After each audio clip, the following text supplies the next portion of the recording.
मैं आदि शराजी तुसी वेखते पे पंजाबी पॉइंट चैनल तो जनाब जिहड़ा मैं इस वक्त तुहानूं ब्रिज भी खा रही पुल भी खा रही ये शौकत अली रोड ते बनया जनाब अकबर चौक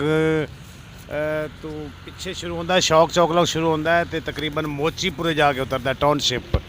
तो जनाब इस ब्रिज का जिहड़ा संगे बुनियाद है वो जनाब वजीर आला चौधरी परवेज़ इलाही ने रखिया सी ते हुण जिहड़ा पाया तकमील तक जिहड़ा इस प्रोजैक्ट नूं पहुँचाया जनाब मोहसिन नकवी साहब वजीर आला पंजाब मोहसिन नकवी साहब ने इस प्रोजैक्ट नूं दिन रात एक करके मुकम्मल कराया क्योंकि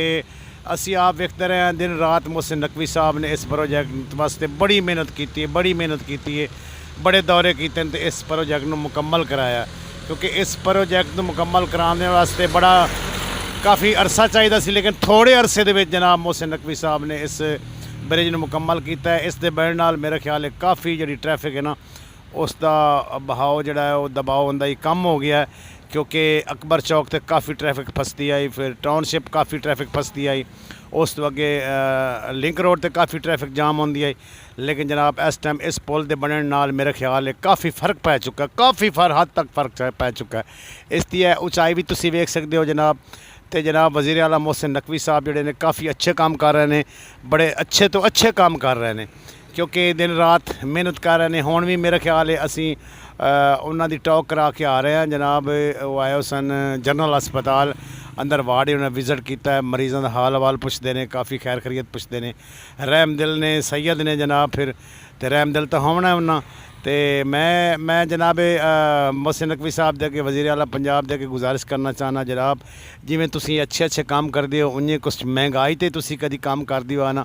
तो मेरा ख्याल है पंजाब की आवाम तुहानूं दुआवां देवे आ यकीन कर जाओ मोहसिन नकवी साहब इस वक्त जिहड़ी साडी पंजाब की आवाम है ना बल्कि पूरे पाकिस्तान की आवाम पिस रही है तो तुहाडी हदूद तो पंजाब तक के पंजाब विच तुहानूं चाहिदा है ਜਿਹੜੇ अपना इस टाइम हालात जा रहे हैं महंगाई ते कंट्रोल करो आवाम दी तनख्वाहां वधवाओ कुछ क्योंकि तनख्वाहां बड़ियां थोड़ियां ने सैलरियां थोड़ियां ने लिहाजा लोग बेचारे बड़े परेशान हैं इस वक्त लोगों की परेशानी जिहड़ी है वो बस अल्लाह ही हाफिज़ है लोगों का लेकिन हालात वाकया जिहड़े ने जनाब अल्लाह ताला तुहानूं सेहत देवे तंदुरुस्ती देवे साड़ियाँ दुआवां जनाब तुहाडे नाल हैं ते अल्लाह ताला इंशाअल्लाह ताला तुहाडे कारोबार होर ज़्यादा मजीद जिहड़ा ना बरकत पाएगा जनाब असी तो दुआवां ही कर सकते हैं। तो जनाब असी यो कुछ अर्ज़ करना चाहते हैं जनाब मोहसिन नकवी साहब जिमें ये तुसी बड़ा प्यारा तो सोहना जिहा ब्रिज बनवाया ना इस वास्ते मैं कहना जनाब तुसी महंगाई विच कुछ ना तुहाडा हल होना चाहिए महंगाई वास्ते भी कोई सोचो जनाब तुसी महंगाई वास्ते भी कुछ तुसी करके जाओ क्योंकि बाद ही लोग तुहानूं दुआवां देवन। तो जनाब मैं अपने नाज़रीन नूं ये भी दसना चाहना क्योंकि इस ब्रिज तो इलावा जनाब मोहसिन नकवी साहब ने काफ़ी काम कराए ने मेरे ख्याल है शदरा जिहड़ा है अंडरपास ब्रिज बन रहा है उत्थे फ्लाई ओवर वो भी मोहसिन नकवी साहब ने मुकम्मल कराया। उस तो अगे जनाब इमामिया कलोनी एक ब्रिज बन रही है बड़ा प्यारा पुल बन रहा है वो भी जनाब मोहसिन नकवी साहब बनवा रहे हैं और दिन रात उस प्रोजैक्ट का जोड़ा दौरे कर रहे हैं काम करवा रहे हैं मेहनत कर रहे हैं। तो इस तो इलावा जनाब फेज़ 5 डिफेंस के जनाब वाला अंडरपास का इफ्तिताह जोड़ा वो जनाब मोहसिन नकवी साहब ने अपने दस्ते मुबारक नाल कीता सी तो इसका जोड़ा इफ्तिताह ये भी जनाब मोहसिन नकवी साहब ने किया। ये अकबर चौक वाला पुल सदींदा जनाब शौकत अली रोड है जनाब जिथे मैं खड़ा इस वक्त तो मेरा भाई मैं तुहानूं दसना चाहना क्योंकि मोहसिन नकवी साहब बड़े ग्रेट इंसान ने और अल्लाह ताला इन्हां नूं सेहत देवे तंदुरुस्ती देवे तो बड़े अच्छे काम कर रहे हैं बहुत ही अच्छे काम कर रहे हैं। लेकिन मैं मोड़ी गुजारिश करना चाहना मोहसिन नकवी साहब जगह जनाब तुसां जिहड़ा ना हालात वाक़यात मद्देनज़र रख के जनाब महंगाई के बारे भी कोई सोचो क्योंकि आवाम बड़ी पिस रही है इस वक्त आवाम जी बड़ी जलील हो रही है आवाम बेचारी गरीब हाल का तो गरीब बंदे का कोई हाल ही नहीं है गरीब बंदा बेचारा पिस के रह गया। तो मेरी ये गुजारिश है जनाब तुहाडे अगे तुसी जनाब महंगाई ते लाजमन जिहड़ा ना प्रोजैक्ट मैं आदि शराजी तुसी वेखते पे पंजाबी पॉइंट चैनल तो जनाब जिहड़ा मैं इस वक्त तुहानूं ब्रिज भी खा रही पुल भी खा रही ये शौकत अली रोड ते बनया जनाब अकबर चौक तो पिछे शुरू होंदा है शौक चौक लोग शुरू होंदा है तो तकरीबन मोचीपुरे जाके उतरता है टाउनशिप तो जनाब इस ब्रिज का जोड़ा संगे बुनियाद है वो जनाब वज़ीर आला चौधरी परवेज़ इलाही ने रखिया सी ते हुण जिहड़ा पाया तकमील तक जिहड़ा इस प्रोजैक्ट नूं पहुँचाया जनाब मोहसिन नकवी साहब वज़ीर आला पंजाब मोहसिन नकवी साहब ने इस प्रोजैक्ट नूं दिन रात एक करके मुकम्मल कराया क्योंकि ਅਸੀਂ ਆਪ ਵੇਖਦੇ ਰਹੇ ਹਾਂ ਦਿਨ ਰਾਤ ਮੁਹਸਿਨ ਨਕवी ਸਾਹਿਬ ਨੇ ਇਸ ਪ੍ਰੋਜੈਕਟ ਵਾਸਤੇ ਬੜੀ ਮਿਹਨਤ ਕੀਤੀ ਹੈ ਬੜੇ ਦੌਰੇ ਕੀਤੇ ਨੇ ਤੇ ਇਸ ਪ੍ਰੋਜੈਕਟ ਨੂੰ ਮੁਕੰਮਲ ਕਰਾਇਆ ਕਿਉਂਕਿ ਇਸ ਪ੍ਰੋਜੈਕਟ ਨੂੰ ਮੁਕੰਮਲ ਕਰਾਉਣ ਵਾਸਤੇ ਬੜਾ ਕਾਫੀ ਅਰਸਾ ਚਾਹੀਦਾ ਸੀ ਲੇਕਿਨ ਥੋੜੇ ਅਰਸੇ ਦੇ ਵਿੱਚ ਜਨਾਬ ਮੁਹਸਿਨ ਨਕवी ਸਾਹਿਬ ਨੇ ਇਸ ਬ੍ਰਿਜ ਨੂੰ ਮੁਕੰਮਲ ਕੀਤਾ ਹੈ। ਇਸ ਦੇ ਬਣਨ ਨਾਲ ਮੇਰਾ ਖਿਆਲ ਹੈ ਕਾਫੀ ਜਿਹੜੀ ਟ੍ਰੈਫਿਕ ਹੈ ਨਾ ਉਸ ਦਾ ਬਹਾਓ ਜਿਹੜਾ ਹੈ ਉਹ ਦਬਾਅ ਹੁੰਦਾ ਹੀ ਕਮ ਹੋ ਗਿਆ क्योंकि अकबर चौक तक काफ़ी ट्रैफिक फसती आई, फिर टाउनशिप काफ़ी ट्रैफिक फसती आई, उस तो अगे लिंक रोड तक काफ़ी ट्रैफिक जाम होंदी आई। लेकिन जनाब इस टाइम इस पुल के बनने नाल मेरा ख्याल है काफ़ी फ़र्क पै चुका है, काफ़ी हद तक फ़र्क पै चुका है। इसकी ऊँचाई भी तुसी वेख सकते हो जनाब। तो जनाब वज़ीर आला मोहसिन नकवी साहब जोड़े ने काफ़ी अच्छे काम कर रहे हैं, बड़े अच्छे तो अच्छे काम कर रहे हैं क्योंकि दिन रात मेहनत कर रहे हैं। हुण भी मेरा ख्याल है असी उन्होंने टॉक करा के आ रहे हैं जनाब। वो आए सन जनरल हस्पताल अंदर वार्ड उन्हें विजिट किया है, मरीजों का हाल हवाल पुछते हैं, काफ़ी खैर खैरियत पुछते हैं।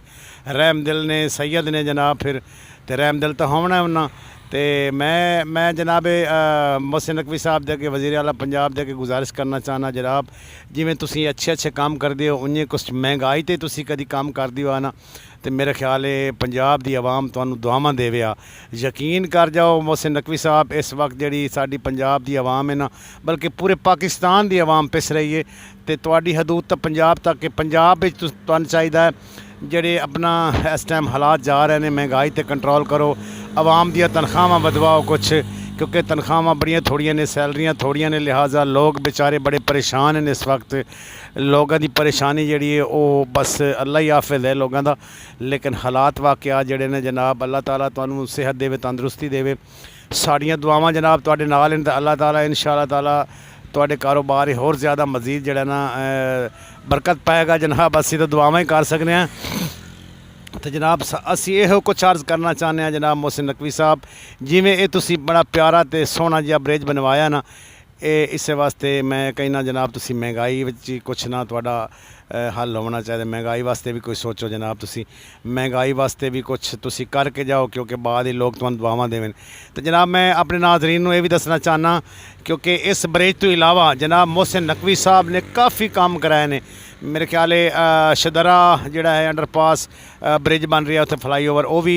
मोहसिन नकवी साहब ने मुकम्मल कराया। उस तो अगे जनाब इमामिया कलोनी एक ब्रिज बन रही है, बड़ा प्यारा पुल बन रहा है, वो भी जनाब मोहसिन नकवी साहब बनवा रहे हैं और दिन रात उस प्रोजैक्ट का जोड़ा दौरे कर रहे हैं, काम करवा रहे हैं, मेहनत कर रहे हैं। तो इस तो इलावा जनाब फेज़ 5 डिफेंस के जनाब वाला अंडरपास का इफ्तिताह जोड़ा वो जनाब मोहसिन नकवी साहब ने अपने दस्ते मुबारक नाल कीता सी। तो इसका जोड़ा इफ्तिताह ये भी जनाब मोहसिन नकवी साहब ने किया। ये अकबर चौक वाला पुल सदींदा जनाब शौकत अली रोड है जनाब जिथे मैं खड़ा इस वक्त। तो मेरा भाई मैं तुहानू दसना चाहना क्योंकि मोहसिन नकवी साहब बड़े ग्रेट इंसान ने और अल्लाह ताला इन्होंने सेहत देवे, तंदुरुस्ती देवे, तो बड़े अच्छे काम कर रहे हैं, बहुत ही अच्छे काम कर रहे हैं। लेकिन मैं मोड़ी गुजारिश करना चाहना मोहसिन नकवी साहब दे अगे जनाब तुसां जेहड़ा ना हालात वाक़यात मद्देनज़र रख के जनाब महंगाई के बारे भी कोई सोचो क्योंकि आवाम बड़ी पिस रही है इस वक्त। आवाम जी बड़ी जलील हो रही है, आवाम